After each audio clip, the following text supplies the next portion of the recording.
You think walking is too small to matter, too slow to change anything important. Something you do when you don't have time for real exercise. But what if walking isn't about your legs at all? What if every step you take is quietly rewriting your brain, relaxing your blood vessels, pulling sugar out of your bloodstream without insulin, draining inflammation your body can't clear on its own, and slowing the biological clock inside your DNA? Here's the uncomfortable truth. Your body doesn't decay because you're aging. It decays because modern life has stopped you from moving the way your biology expects. And walking simple, repetitive, almost boring, is the signal your body has been waiting for. In the next minutes, we're not talking about weight loss, steps, or motivation. We're stepping inside the systems that respond first when you walk. Your brain, your blood, your metabolism, your immune system, and even your chromosomes. If you want science without hype, fear, or fitness guilt, take a second to like this video and subscribe. Because once you understand what walking actually does inside you, you'll never see a simple step the same way again. Part 1. The first organ that wakes up when you walk. The moment you start walking, something important happens. And it doesn't happen in your legs. It happens in your brain. Long before your heart rate changes, long before your muscles warm up, your brain notices movement first. This surprises most people because we're taught to think of walking as mechanical. Left foot, right foot, calories burned, joints moving. But biologically, walking is a signal that tells the brain the body is exploring again. Deep inside, your brain sits a structure called the hippocampus. It's responsible for memory, orientation, and emotional regulation. It's also one of the first brain regions to shrink with age, stress, and inactivity. Here's what most people don't know. The hippocampus is highly sensitive to movement. When you walk, rhythmic impact travels upward through your skeleton. Those subtle vibrations increase blood flow directly to this region, delivering oxygen, glucose, and growth signals exactly where the brain needs them most. This isn't theory. Neuroscience studies have shown that consistent walking increases hippocampal blood volume not during intense workouts, but during steady, repeatable movement. For decades, scientists believed the adult brain could not grow new neurons. That belief is now outdated. Modern research shows that neurogenesis, the creation of new brain cells, continues well into adulthood when the right signals are present. Walking provides one of the cleanest signals.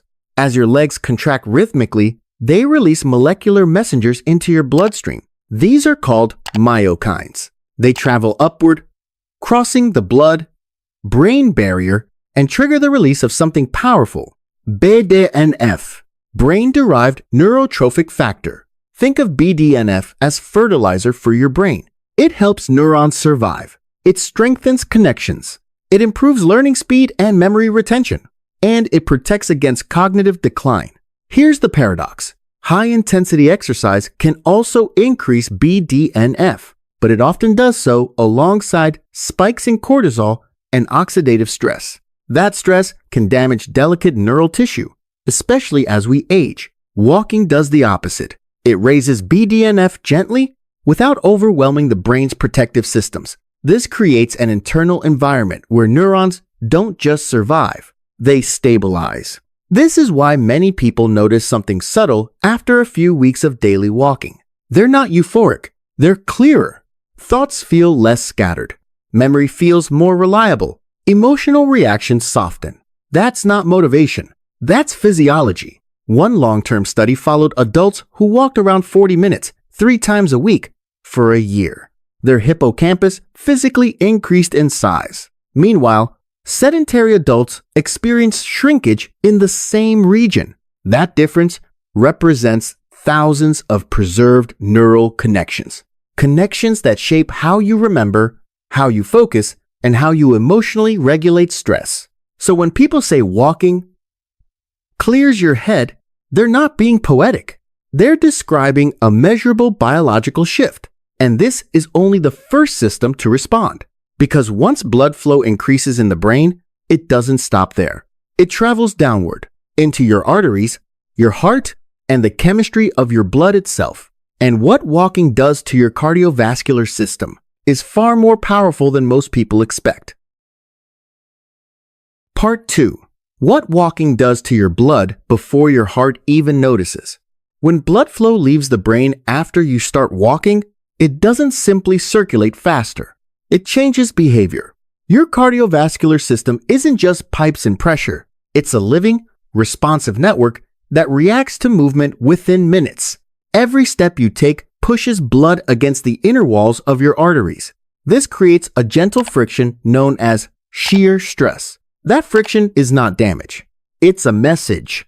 The cells lining your blood vessels, called endothelial cells, have been waiting for that signal. When shear stress appears, these cells release nitric oxide.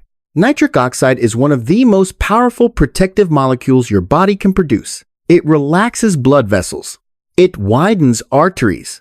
It allows blood to move smoothly instead of forcing its way through narrow channels. This happens quietly, often within minutes of walking. Blood pressure begins to fall not because your heart works harder, but because resistance drops. Here's why that matters. High blood pressure doesn't damage organs by being dramatic. It damages them by being constant. Day after day, elevated pressure scars vessel walls, thickens arterial lining, and forces the heart to pump against resistance. It was never designed to endure indefinitely. Walking interrupts that cycle. Nitric oxide also reduces platelet stickiness, lowering the risk of clots forming inside vessels. It calms inflammatory signaling that accelerates arterial stiffening over time. This is why large population studies have found something surprising. Walking rivals running in, reducing cardiovascular disease risk. Not because it's intense, but because it's repeatable. Intensity spikes stress hormones. Consistency rewires vascular chemistry. And as your arteries relax, something else begins quietly in the background. Your body starts building new blood vessels. This process is called angiogenesis. Repeated walking tells your tissues they need better oxygen delivery. In response, your body grows tiny new capillaries, microscopic side roads that reduce pressure on your heart and improve tissue nourishment. This is not bodybuilding. This is infrastructure. With more capillaries available, your heart doesn't need to push as hard, your muscles extract oxygen more efficiently, and endurance improves without forcing the system. But there's another layer most people miss. Walking stabilizes cortisol. High-intensity training often elevates cortisol sharply. That can be useful in short bursts, but chronic cortisol elevation damages blood vessels and accelerates aging. Walking keeps cortisol within a healthy range. That protects arterial walls, reduces chronic inflammation, and preserves vascular flexibility as you age. And beneath all of this, inside your cells, another transformation is unfolding. Your mitochondria, the energy engines of your cells, begin operating differently. Walking places your body in what scientists call Zone 2 metabolism. This is the range where fat oxidation increases, lactate stays low, and mitochondrial efficiency improves. In simple terms, your cells learn to produce energy cleanly. Less waste, less oxidative stress, more stability. This is why many people notice they feel less drained after walking. Even though they've moved, they haven't burned themselves out. They've upgraded efficiency. But here's the question that matters most. If your blood vessels are improving and your mitochondria are working cleaner, what happens to the sugar flowing through your blood every day? Because sugar control, not calories, is what determines whether aging accelerates or slows. And the way walking handles sugar may be one of its most powerful effects. That's where we go next. Part 3. How walking lowers blood sugar without insulin. Here is an uncomfortable truth most people never hear. The problem for modern bodies is not sugar intake alone. It's sugar that has nowhere to go.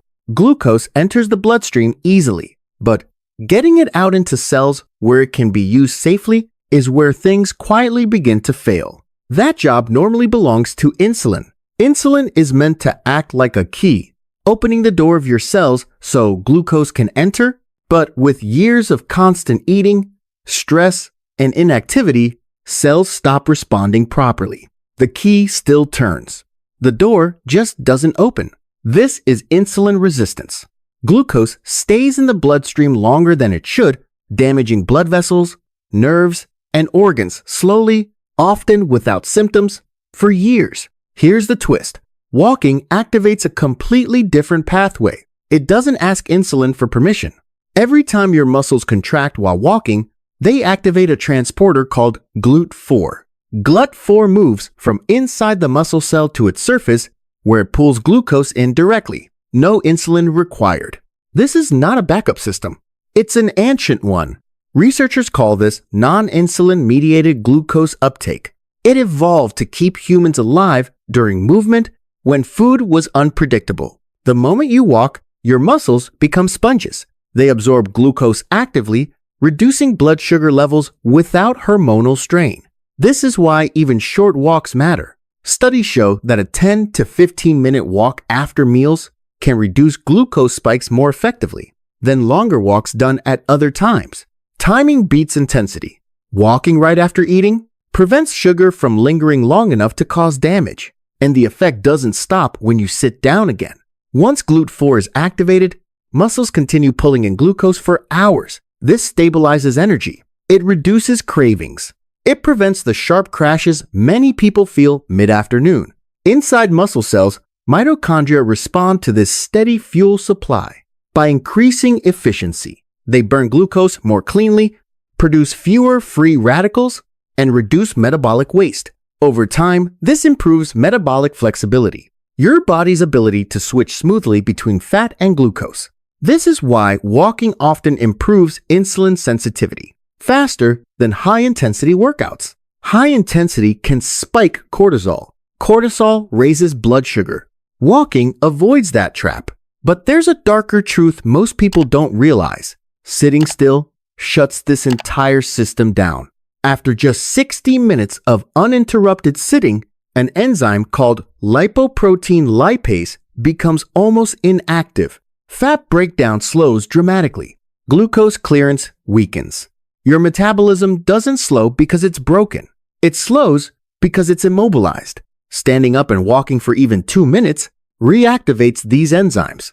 Movement restores permission, and when sugar control improves, your body shifts attention to another system that has been struggling quietly in the background. A system with no pump of its own, a system that relies entirely on movement to function. Your immune system. That's where walking begins, doing something no supplement can replicate.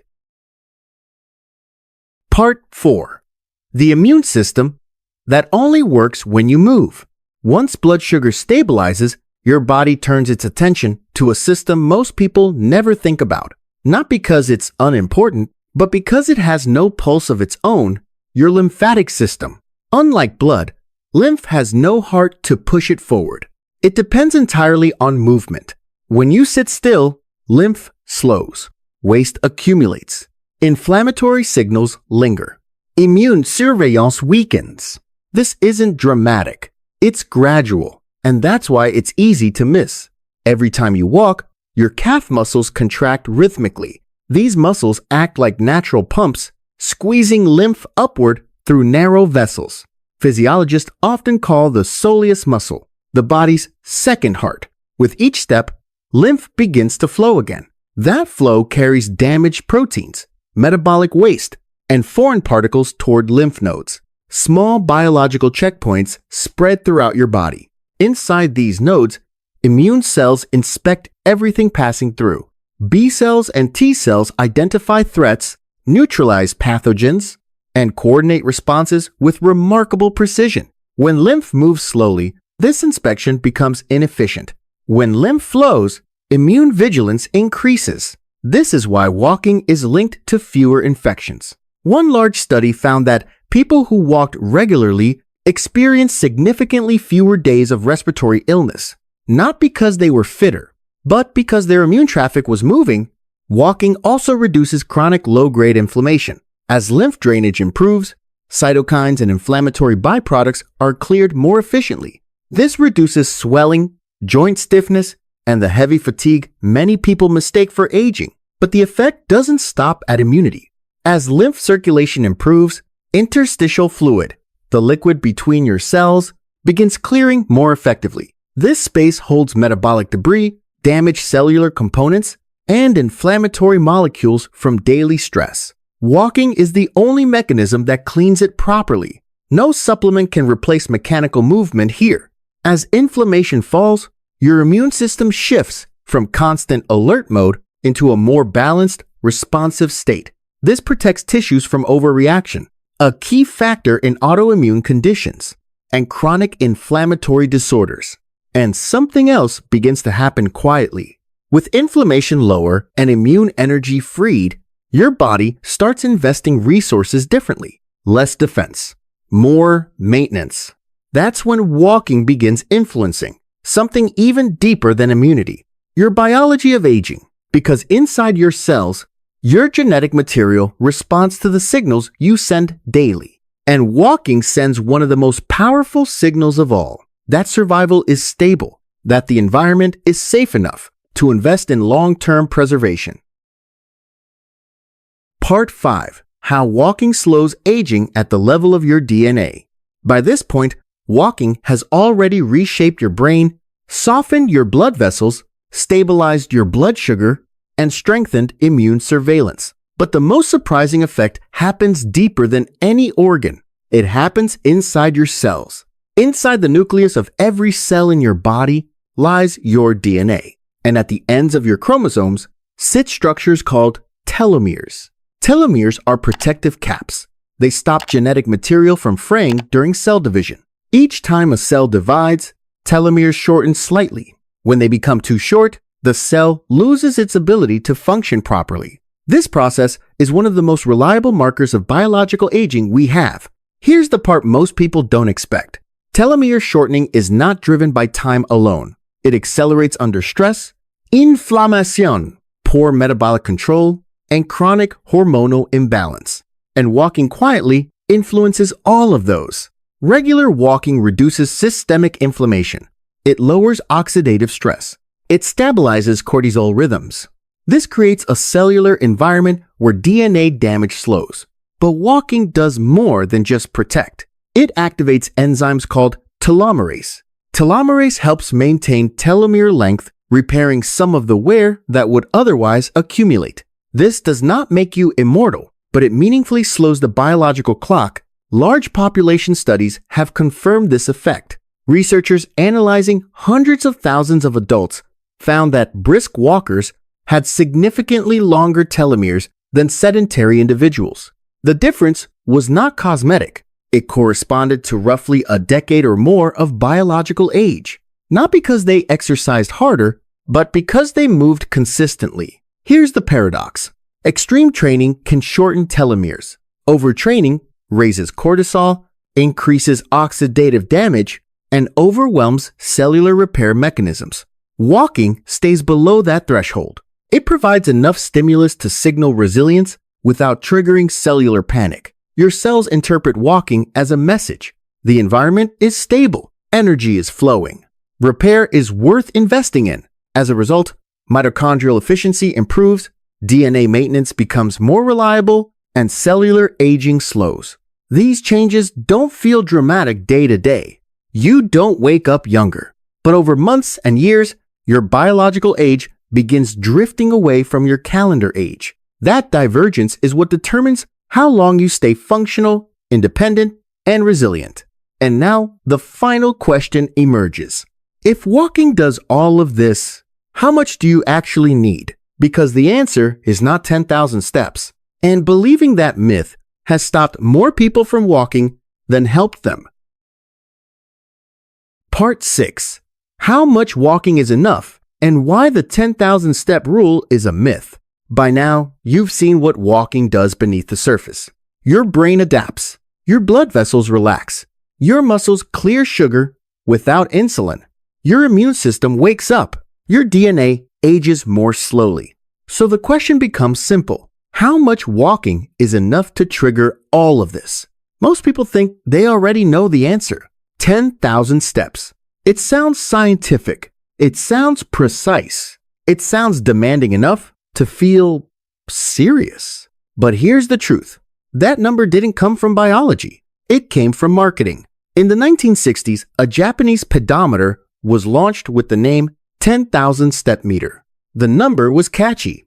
It stuck. And it quietly became a global health myth. Modern research tells a very different story. Large-scale studies following hundreds of thousands of adults show that the biggest health gains appear well before 10,000 steps. Benefits begin around 3,000 to 4,000 steps per day. They increase steadily up to about 7,000 or 8,000. After that, the curve flattens. More steps are not harmful, but they offer diminishing returns. Your body doesn't reward excess. It rewards consistency. What matters most is not the total number. It's how walking fits into your biological rhythm. Walking at a pace of roughly 100 steps per minute places your body into an ideal cardiovascular and metabolic zone.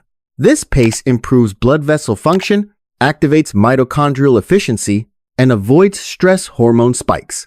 But timing may matter even more than pace. A short walk after meals, 10 to 15 minutes, can reduce blood sugar spikes more effectively than longer walks done at other times.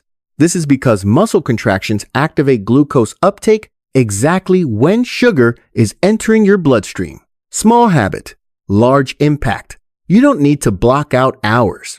You don't need special shoes. You don't need motivation speeches. You need patterns your body recognizes. Humans didn't evolve to exercise. They evolved to move steadily, repeatedly, without drama. When you walk daily, your biology stops fighting modern life and starts cooperating again. And here's the quiet ending most people miss. Walking isn't about becoming a different person. It's about returning to a state your body understands. Not stronger, not thinner, not younger overnight, just regulated. Clearer thinking, calmer chemistry, more resilient systems. That's why walking works where extremes fail, because it doesn't demand willpower. It restores alignment. If this video helped you see walking differently, take a moment to like it and subscribe. This channel isn't about trends or punishment. It's about understanding how your body actually works, so you can move through life with less friction and more clarity. I'll see you in the next one.